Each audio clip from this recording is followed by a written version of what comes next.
శ్రీ గురుభ్యో నమః. మన సంస్కృతి ఈ గ్రంథములో పాశ్చాత్య దేశములలోని సాధకులు కొందరు భారతీయ సంస్కృతిని గురించి అడిగిన ప్రశ్నలకు మాస్టర్ ఈకే గారు అందించిన సమాధానాలు పొందుపరచటము జరిగినది.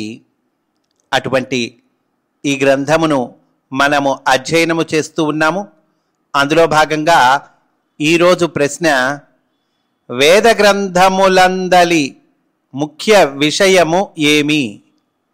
అందుకు మాస్టారు అందించిన సమాధానము, వేద గ్రంథములందు ప్రతిపాదింపబడినది కేవలము ఒక విషయమని మాత్రమే కాదు, అందు చక్కని అంతరార్థము అర్థవాదముగా మనకు అందించబడును. విషయమనున్నది మానవుని అవగాహన విధానమునకు, మేధా విన్యాసమునకు సంబంధించినది.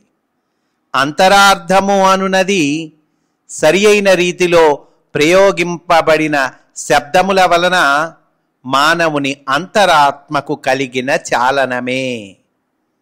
మానవుని అంతరాత్మకు చాలనము కలుగుతుందండి. ఎప్పుడు కలుగుతుంది? సరి అయిన రీతిలో ప్రయోగింపబడిన శబ్దముల వలన అంటున్నారు. ఒక మంత్రమునకు ఒక వాక్యమునకు భేదమున్నది. వాక్యమనున్నది ఒక వ్యక్తి యొక్క మనోభావమును తెలియచేయుటకు ప్రయోగింపబడును. మరి మంత్రమనున్నది ప్రకృతి అందలి ఒక ప్రక్రియ యొక్క అనుభూతిని అన్ని స్థాయిలందును ప్రసరింపచేయుటకు ఉపయోగింపబడును. ఒక వాక్యమందలి శబ్దములు అర్థములను బట్టి ఉపయోగింపబడును.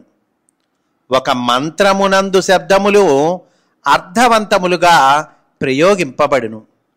శబ్దార్థము మానవుని తర్కమునకు లోబడి ఉండును. అంటే మన లాజిక్ ఉంటుంది కదండి, దానికి లోబడి ఉంటుంది శబ్దార్థము. మనను ఈ విశ్వమునందలి అంతర్భాగముగా సృష్టించిన ప్రకృతికి తనదైన తర్కమున్నది. ఇది మనకు తెలిసిన తర్కము కన్నా పైనున్నది. ధర్మమునే తన తర్కముగా ప్రకృతి వ్యక్తము చేయుచున్నది. ఒక మంత్రము సాధకునికి ప్రకృతి ధర్మమునే అనుభూతమగునట్లు చేసి ఆ ధర్మము వైపునకు అతనిని పురోగమించునట్లు చేయును. అదండి మంత్రం ఏం చేస్తుందండి? ప్రకృతి ధర్మమును సాధకుడికి అనుభూతమైనట్లు చేస్తుంది. ఆ ధర్మం వైపుకి అతను పురోగమించేట్లుగా చేస్తుంది. వేద గ్రంథములందు వాక్యములుగా కనిపించుచున్నవి కేవలము మంత్రములే కానీ వేరు కాదు. అందలి శబ్దములను ఉద్దేశింపబడిన అర్థములు కూడా మానవుల ఊహలే. అక్షరములు స్వరములతో కలిసి ఈ అర్థములు కూడా ఒక సంకేత చాలకమునందలి భాగములుగా ఉపయోగపడుచున్నవి. సంకేత చాలకము రచయిత మనసునందలి అర్థమును నిరవధికము చేయజాలదు, కానీ మానవుని మేధను విశ్వమందలి దేవతా ప్రజ్ఞలతో అనుసంధానము కలిగించు వాహికగా పనిచేయును. అది ఇంపార్టెంట్ అండి. మానవుని మేధ ఉంది కదండి, ఈ మేధ విశ్వమందలి దేవతా ప్రజ్ఞలతో అనుసంధానము అవ్వాలి. ఆ అనుసంధానం కలిగించటానికి వాహికగా పనిచేయును అంటున్నారు. ఈ ప్రక్రియ సౌర ప్రజ్ఞ మరియు గ్రహ ప్రజ్ఞల మార్గముగా పనిచేయుచున్నది. అసలైన సంగీతమునందు ఎట్లు అనుభూతిని పొందేదమో అదే విధానమున శబ్దము కూడా ప్రయోగింపబడుచున్నది.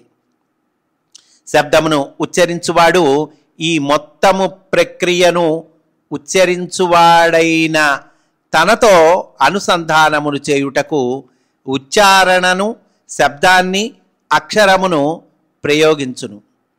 అందువలననే ప్రతి ఒక్క వేదమంత్రమునందును మొత్తము మంత్రవాక్యమునకు అర్థము స్వయముగా ఉచ్చరించుచున్నవాడే.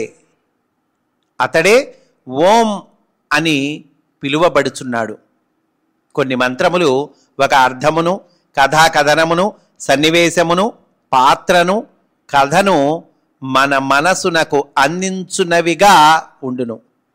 అంటే కొన్ని మంత్రాలు అటండి, ఇవి మన మనసుకి అందించేవిగా ఉంటాయిట. ఏమందిస్తాయి? అర్థమును, కథాకథనమును, సన్నివేశమును, పాత్రను, కథను, ఇవి మన మనసుకు అందించేవిగా ఉంటాయి. ఇవన్నీ మనస్సున నింపబడి దానిని సరిచేసి ఇంద్రియములు, ఇంద్రియార్థములను ఉద్ధరించు ప్రక్రియ వైపునకు ప్రచోదనము చేయుచున్నవి. ఈ స్థితిలోనున్న మనస్సు సంప్రదాయము, తర్కము అనువానికి అతీతమైన స్థితిలో ఉండునట్లు చేయబడును. వేదర్షి అయిన వాడు స్వర సంకలితమైన ఈ మనస్సును బుద్ధిమయ కక్ష ద్వారా ఉచ్చరించువానిలోనికి ఉద్ధరింపబడునట్లుగా తన బుద్ధిపూర్వకముగా నడిపించును. అంటే ఎవరైతే ఉచ్చరిస్తారో వాళ్ళు ఉద్ధరింపబడేటట్లుగా నడిపిస్తారండి. వేద గ్రంథములలో కానవచ్చు కథలు కూడా చారిత్రక, సామాజిక లేక సాంప్రదాయిక విలువలకు సంబంధించినవి కాదు. అంటే ఏదో మోరల్ స్టోరీస్ లాంటివి కాదు.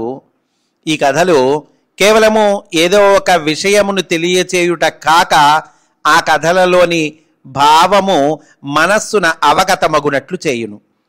దీని ద్వారా ఉచ్చరించువాడు కథలలోని భావనను మన మనస్సుకు అవగతమగునట్లు చేయును. దీని ద్వారా ఉచ్చరించువాడు ఈ భావమును అవగతము చేసుకొనుట వలన తనను తాను తన లోపల వెలుపలనున్న అన్నింటియందు అంతర్యామిగానున్న అనుభూతిని పొందును. ఏం పొందుతాడండి?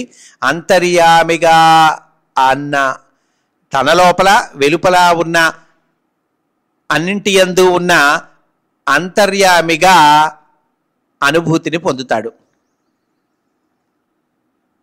సనాతన సంప్రదాయము ప్రకారము వేద గ్రంథముల యొక్క ప్రణాళిక ఇదియే. వివిధ కాలములకు చెందిన హిమాలయ పండితులును, ఆధునిక కాలానికి చెందిన పండితులు కూడా ఈ మంత్రములకు సంస్కృత భాషలోను మరియు ఆధునిక భాషలోను అర్థములను వెలికితీసిరి. కానీ ఈ పద్ధతి అసహజమైనదే కాక వేదమంత్రముల శాస్త్రమునకు వ్యతిరేకమైనది.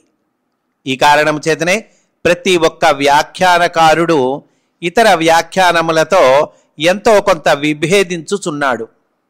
ప్రతి ఒక్క వ్యాఖ్యానకారుడు ఈ మంత్రముల వ్యాఖ్యానమును తనకు తెలిసిన విధముగాను, తాను ఊహించిన విధముగాను, తాను ఉపాసించు విధముగాను మాత్రమే చేయుచున్నాడు. ఆ వ్యాఖ్యానము అద్భుతమైనదిగా ఉండవచ్చును, కానీ వేదమునకు సంబంధించినది మాత్రము కాదు. ఈ వ్యాఖ్యానములను మీరు చదువగోరినచో ఇప్పుడున్న అసంఖ్యాకములైన వ్యాఖ్యానములను మీరు చూడవచ్చును అని మాస్టారు మనకు అందించారండి. ఈరోజు ఇక్కడితో పూర్తి చేసుకుందాం.